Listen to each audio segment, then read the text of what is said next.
Mari saudara kita merenungkan satu topik yang saya beri judul, mengapa hanya laki-laki dan perempuan? Tanda tanya. Nah, menurut pandangan orang Kristen, saudara, yang berdasarkan Alkitab, Tuhan itu menciptakan manusia sebagai laki-laki dan perempuan.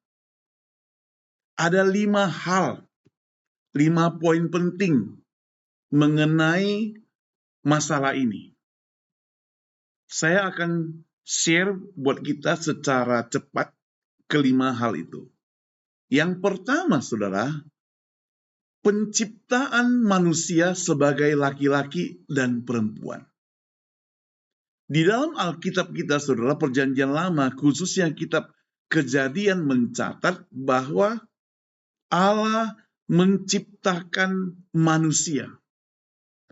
Manusia pertama sebagai laki-laki yang diberi nama Adam. Kejadian 1 ayat 27 menegaskan, saudara, dikatakan maka Allah menciptakan manusia itu menurut gambarnya. Menurut gambar Allah. Diciptakannya dia laki-laki dan perempuan diciptakannya mereka.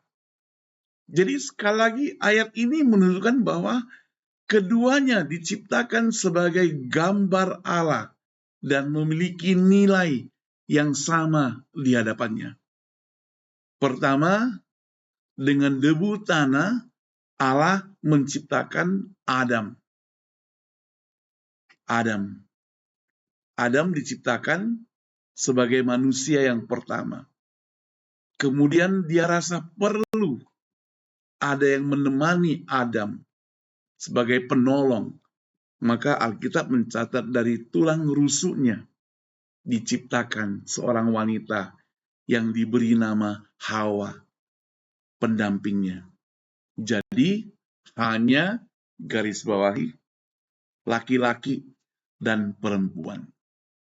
Yang kedua, saudara, kesatuan dalam kemitraan itu merupakan laki-laki dan perempuan.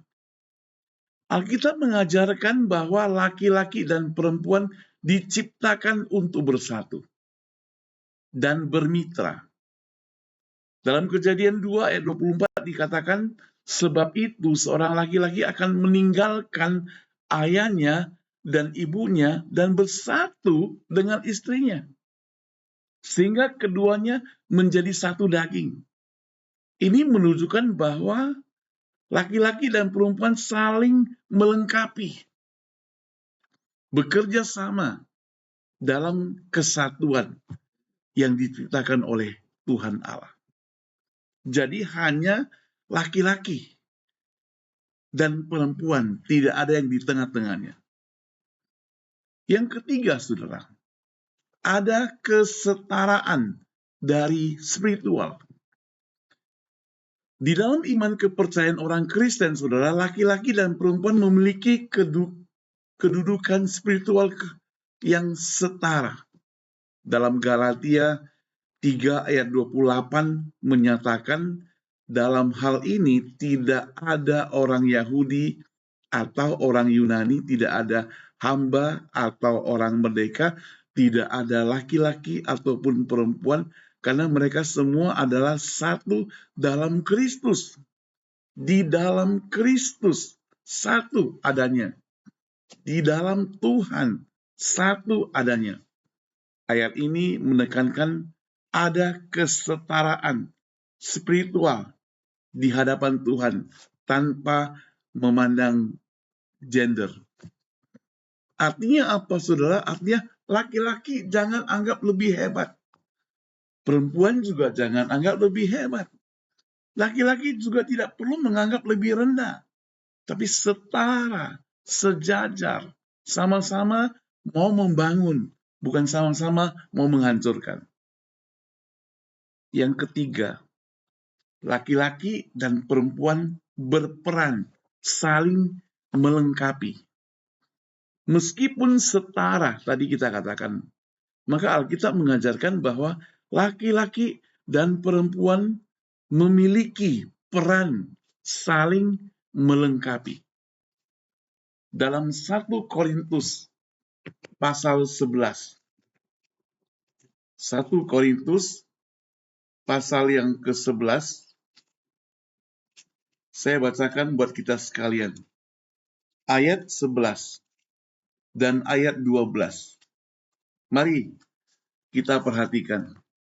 1 Korintus pasal 11, ayat 11 dan ayat 12. Demikian firman Tuhan. Namun demikian, dalam Tuhan tidak ada perempuan tanpa laki-laki, dan tidak ada laki-laki tanpa perempuan.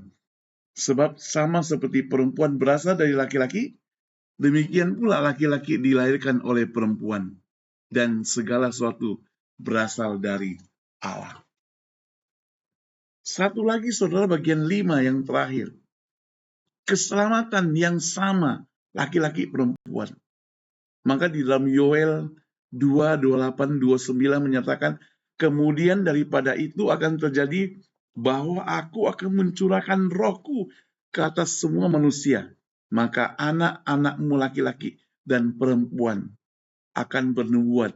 Orang-orangmu yang tua akan mendapat mimpi. Terunamu akan mendapat penglihatan. Juga ke atas hamba laki-laki dan perempuan akan kucurahkan Roh Kudus atau Rohku pada hari itu. Jadi dalam keselamatan Alkitab mengajarkan bahwa laki-laki perempuan sama, tidak ada perbedaan. Dan ayat ini menunjukkan bahwa Tuhan mencurahkan rohnya tanpa membedakan, sekali lagi, laki-laki atau perempuan, yang menegaskan kesetaraan dalam hal keselamatan dan karunia rohani. Saudara, apa yang saya share ini merupakan pandangan Kristen berdasarkan Alkitab yang menekankan bahwa Tuhan Allah menciptakan manusia, laki-laki dan perempuan. Masing-masing mempunyai tujuan, masing-masing mempunyai peran, masing-masing mempunyai tanggung jawab yang sama. Keduanya mempunyai kesetaraan dalam keselamatan dan karunia rohani. Jadi, kalau ada desas-desus tentang yang lainnya, maka kita perlu waspada, hati-hati. Orang percaya tidak boleh demikian.